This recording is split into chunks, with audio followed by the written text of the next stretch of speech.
সবাই মিলে আমরা একটা ছোট্ট ঘরোয়া প্রোগ্রাম ছিল, সেখানে দেখছেন সবজি কাটা চলছে। সঙ্গে একটা ছোট্ট বুনো আছে, দেখুন মটরশুঁটি ছাড়াচ্ছে এবং সহযোগিতা করছে। মিক্সড ভেজিটেবল, মসুর ডাল, পাঁপড় ভাজা। এই কাকিমাকে দেখছেন, এই কাকিমা আর আমি দুজন মিলে সহযোগিতা করেছি, করে রান্না করছি। দেখতে পাচ্ছেন এটা মাছের গ্রেভি হবে, যার জন্য মশলাটাকে ভেজে নিচ্ছি। মশলাটা ভেজে নেওয়ার পরে এখানে এখন বাদাম পেস্ট দেবো একটু। তো রান্নার কিছু মুহূর্ত বন্ধুরা সবাই মিলে ভিডিওটাকে ক্যাপচার করেছে, তাই তোমাদের মাঝে তুলে ধরলাম। ভালো লাগলে একটু লাইক, কমেন্ট ও শেয়ার করো।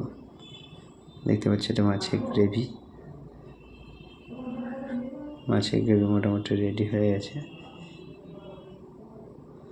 এরপরে মাছের গ্রেভিতে আলু, মাছ সব দিয়ে একটু ফুটিয়ে নিচ্ছি। ফুটিয়ে পরিমাণ মতন লবণ, ঝাল সব দিয়ে দিয়েছি।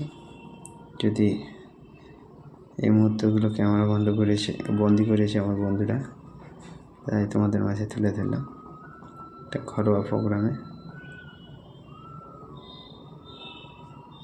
ভালো লাগে একটু লাইক করে। এবার মটন কষা সব মশলা আগে করে নিয়ে এবার মটনটাকে ছেড়ে দিয়েছি অলরেডি। কালারটা দেখতে খুব সুন্দর, জানি না কেমন হবে। তো রান্নার শেষে সবাই খেয়ে দিয়ে বলছে খুব ভালো হয়েছে।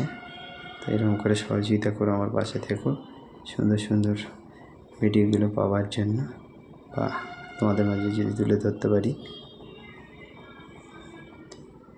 দেখতে পাচ্ছেন কত সুন্দর কালারটা। আমি আর এই কাকিমা মিলে সহযোগিতা করেছি রান্না। মাংসটাকে পরিমাণ মতন ফুটতে হবে, যার জন্যই একটু গ্যাসটাকে বেরিয়ে দিলাম।